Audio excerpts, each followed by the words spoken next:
Coming up next on the Jeff Crilley Show, we're going to talk about all things diabetes with Miss Angie. She heads up Diabetes Squad Up. Her incredible journey just ahead.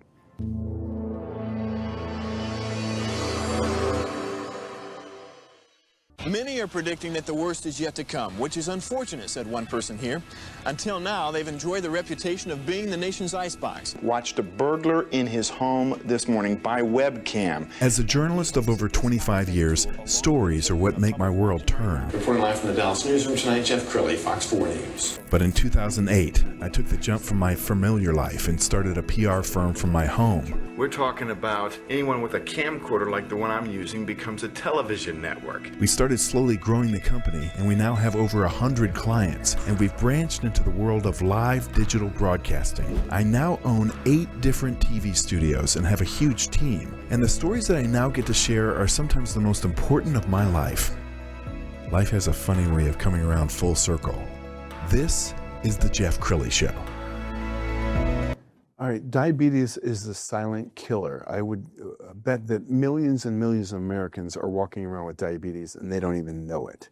And it can be fatal. Miss Angie is in the studio. She heads up Diabetes Squad Up. Thank you so much for coming on the show. Thank you for having me. I am so excited to be here to talk about diabetes. Amen, amen. All right, well, you suspect that you had diabetes in your 30s, but it wasn't until your early 50s when you had an episode. So tell us about the Walmart.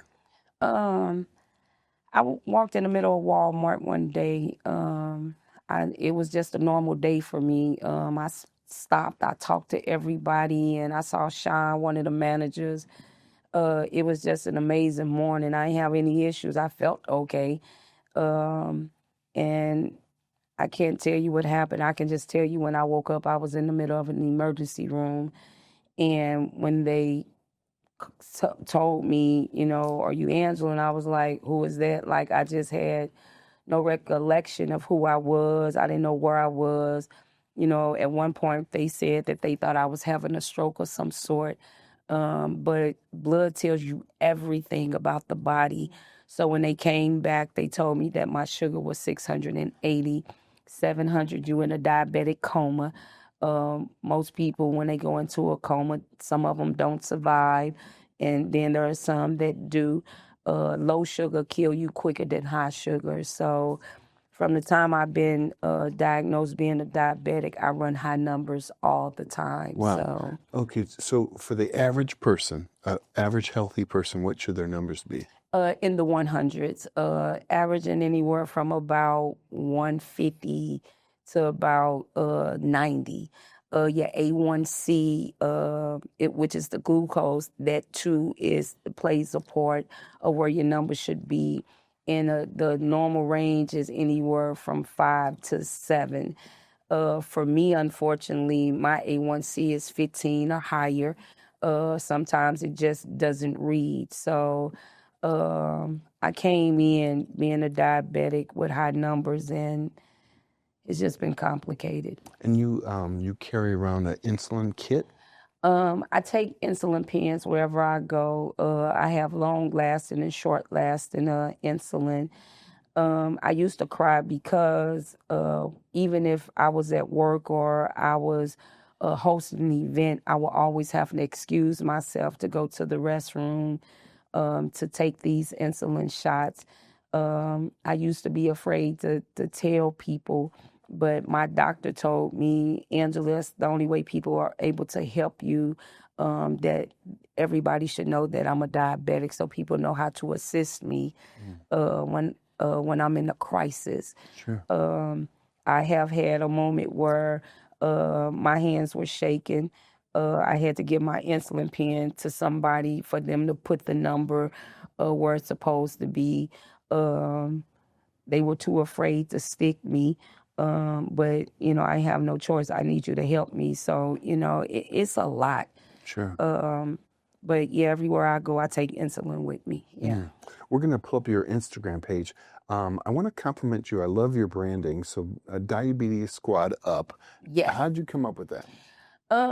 When I found out I was a diabetic, I was angry. I cried a lot. my first 2 years, it was just hard because I just felt like nobody understood what it meant being a diabetic, and it's emotions, it's mental, it's physical. It's like all of these things because there is no. I didn't have time to write a game plan. When you become a diabetic, you become a diabetic. So one day, my auntie was like, "Okay, we know you're a diabetic. What are we gonna do?" I said, "Nobody talks about it." She said, "Well, you need to pick it up. You need to start talking about it." And I did. And it took me a while to come up with this name. I knew I was a diabetic. I know I got a squad of people that love me. And I had a lot of people that would always uplift me. So when I kept saying, okay, I got the diabetes, I got a squad, and then I just got people to uplift me. So then I was like, hashtag diabetes, squad up. So, and that's just what it's been for the last 5 years. And it's just been amazing because people, I say when you do not have good information, you don't know. But when you have good information, it's time to work the system. It's time to do something because we got to just be better at people.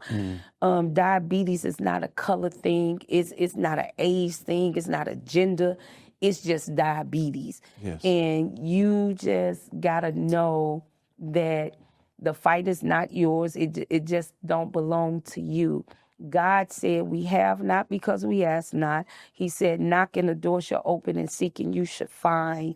I've been blessed with some good doctors. I've been blessed with some bad ones. But being a diabetic is a job. It is a 24-hour day, 7 days a week. It is literally a job. And I encourage people, if you know somebody that's a diabetic, go check up on these people because if you get nothing else, just know that they're struggling mentally. Yes. This mental illness is real in diabetes. Diabetes is not saving lives. Diabetes is taking lives. All right, we're going to pull some video from our library and we're going to put this on the screen. And we talked at the top of the show that there are probably millions and millions of Americans who have not been diagnosed. Yes. You know, how important, I mean, if you could go back to your 30s and give yourself some advice, I mean, would you have seen a doctor? I'm imagining in your 30s it was pre-diabetes that could have been regulated. Yes. Me knowing what I know now, I definitely would have done it differently. I would have went to go see my primary. I would have went to the emergency room. I would have done these things. But I encourage, because diabetes give you signs. There are signs of being a diabetic. If you find yourself thirsty and you don't know why, but you just drinking water like all day, every day, that's a sign of being a diabetic. If you wake up one morning and your mouth is like cotton, it's just real dry, it's like paste, it's a sign of being a diabetic. If you go to bed at night and your legs are aching and you feel like it's muscle spasm, 9 out of 10 is probably neuropathy. Neuropathy is major being a diabetic. It hurts, it's a tingling from the feet to the toes. If you find yourself just hungry and you can't even justify why, the only thing you know is you just gotta go eat. And it's a sign of being a diabetic.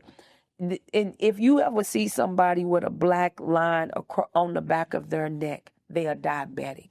If you look at somebody's toes and they look blue and black, it's a sign of having diabetes. And we as people, once the symptom go away, we don't do no more follow-up. If the symptoms went away, we fine with it and we just continue to go on through life. But I encourage people, go get checked. Everybody should be checked. And being a diabetic, the numbers are steady growing every year. They steady increasing. Now, mind you, it's not a color thing. It's not an age thing. It's not a gender. It's just diabetes. Because this has something to do with the immune system. This is about not enough insulin to the pancreas or too much insulin to the pancreas. You need your pancreas in order to live, and you need insulin in order to live. If you do not have it, you do not win. So it's important because this is the only life I got. When my life is gone, it's gone. I'd rather take all the measurements that I can, not just for myself, but to tell somebody, listen, you got one life and I have to value this life. And if I don't value my life, I don't win because it's the only life that I have. Miss Angie, why did you decide to tell your story? I walk around, with a lot of feelings and emotions. And I know sometimes people don't understand it. I'm a loner in real time, but everybody knows me. And God gave me this. God gave me this voice. I get to walk in anybody's establishment, whether I've been invited, not invited, but I get to go in anybody's establishment. And I go through the door talking. I go through the door talking about diabetes. I go through the door talking about the Lord. I go through the door talking about this thing that we call life, because life is really life and for a lot of people. And I'm one of those people because life is life. And life is life and for me because I'm a diabetic. I didn't ask for this. I didn't wake up one day and say, I'm a diabetic. Diabetes found me because I didn't go looking for it. It found me. So I'm not ashamed of me having diabetes. I just want the world to do better than what I'm doing. I want somebody to understand that I live on insulin. Every day I live on shots. My stomach is rare sometimes because all I do is stick. There are moments where I don't want to take insulin today because I'm just sick of it. There are moments where I say, Lord, I didn't ask for this. I just need something better than this. Miss Angie, we only have a couple of minutes left. So look into the camera on the left and talk to that person who thinks they might have an issue. Listen, this for everybody. You only got one life, and you have to value that life, whatever it looks like to you. Because once you're gone, you're gone. But your health got to mean everything. You got to learn how to eat healthy. Green vegetables is the best food you can ever eat. If you do nothing, eat green vegetables or meat because none of it contains sugar. The best form of exercise in the world is walking. Can't nothing beat walking. They say, Ms. Angie, walk 30 minutes a day, every day. That's all it requires, and then get you a good doctor. And when these people don't work for you, this is what I did. I fired everybody, and I had to start all over again.